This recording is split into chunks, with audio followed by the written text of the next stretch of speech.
I recently got a comment on my wooden vise here. Someone asked me if I had ever had to do any maintenance on it, if anything broke over the years. And I have done absolutely nothing but use this since the day I built it. I did take it off of the bench a couple of years ago to resurface the bench. I'm going to have to do that again soon. But today what I want to do is fix one problem that I've had with this, and it's the jaws themselves. I know you're not supposed to do this, but I've done it anyway. I've taken stuff and put it up on top of the jaws and pounded on it to drive a pin out or something like that. And I've done that several times. And what has happened is the jaws have actually pounded down a little bit because there's only screws holding them on. All right, the first thing I gotta do is take the moving jaw completely out so I can take these old jaws off. There's just 3 screws holding them on, so it's not hard to do. Uh-oh. Seems to be something.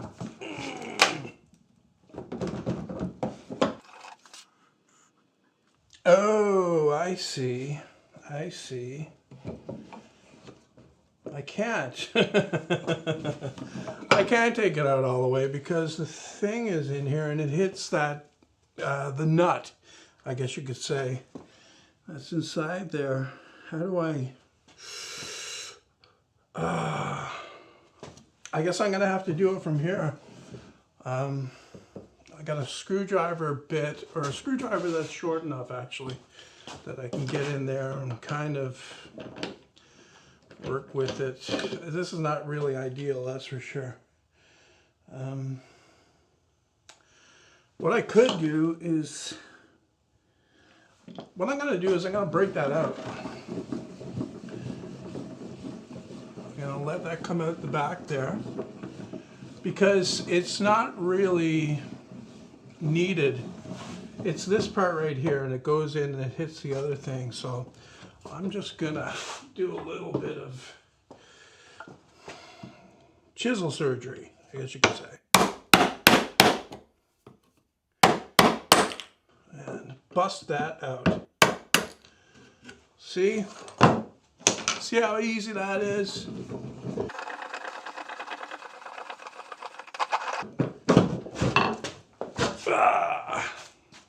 Okay. Alrighty then, I got that taken out. All I need to do is remove these screws. So I'll get that one off, and the other jaw here, do the same. This one is held up better, but I've got a different idea for this now. I want to actually rabbet them in.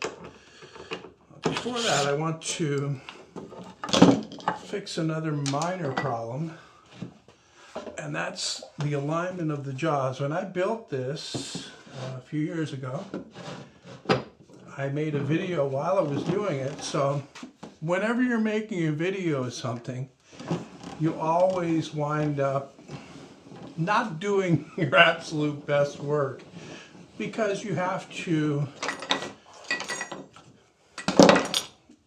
take care of the filming too. And you want to try to get that done, and sometimes you'll do things in a way that are not ideal and not absolutely perfect. In this case, what I did was, that actually looks good. These jaws, when they go together, or at least with these on there, this side over here was always touching first. So whenever I put something in, I always tried to put it over on this side so that it would kind of rack the other way. So I'm going to try to straighten those up. The idea here is that you close the jaws tight together and then you start cutting in, and the saw will make the 2 sides parallel.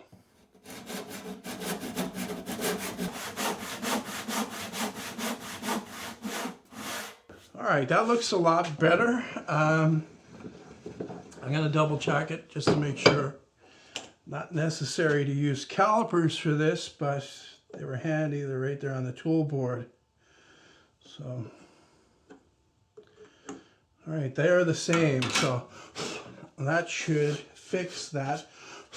very small problem. Like I say, it wasn't that big a deal, but it is something that I had to be aware of when I was clamping stuff in here. The next thing I want to do is I've got my router here, my small trim router, and I've got a, what is this called? This is called a rabbet bit. This cuts a rabbet in the wood. Rabbet is this little cut right here.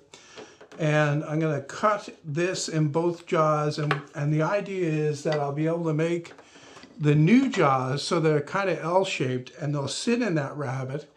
And that way, if I pound on it in the future, the top part of the jaw, the new jaw, will be sitting in that rabbet, and that'll take the weight. So that's the plan anyway. I'm going to do this in 2 passes. The first pass is going to be a 1/4 inch. I'm going to cut both jaws. And then I'm going to lower the bit by another 1/8 of an inch or so and make the second cleanup pass.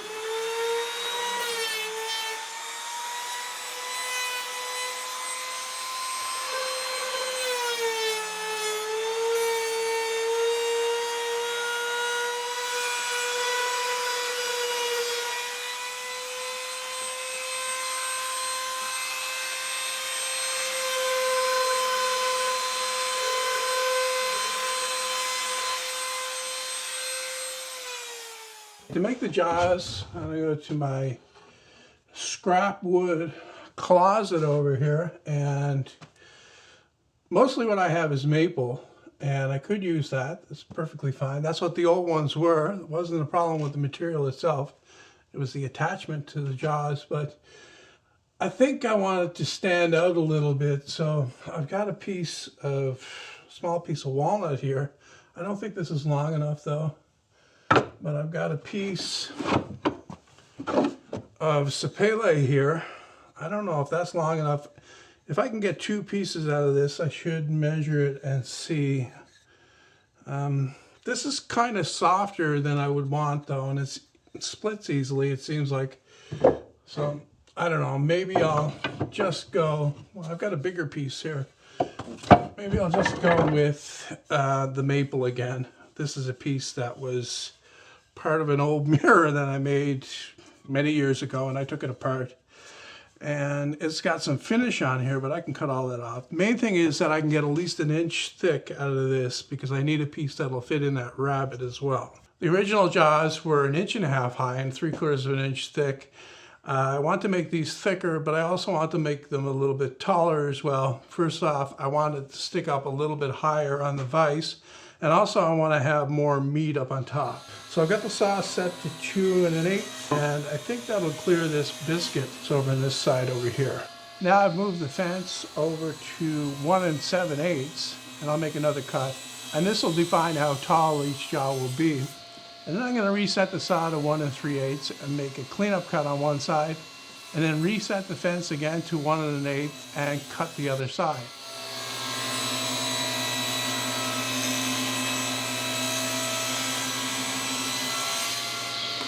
So I know how big the rabbet is on the vise that I cut.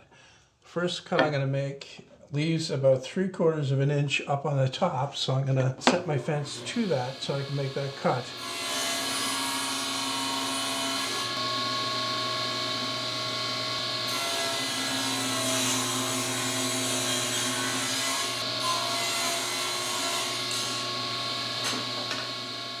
I cut them to length on the miter saw, and to attach them, first thing I'm going to do is get a little dab of glue right in the middle here and set them in place with equal overhang on both sides.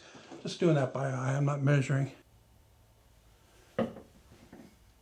Alright, now I've got them in place. I can actually tighten it up, and that'll clamp it until the glue sets. Nice and flat on the top too.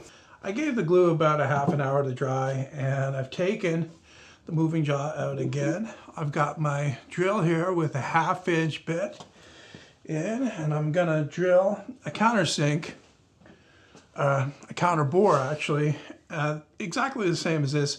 I put 3 screws in this one, but I'm only gonna put 1 in each of these right in the middle here. I think that's enough actually. With the rabbet, it kind of locks it in anyway.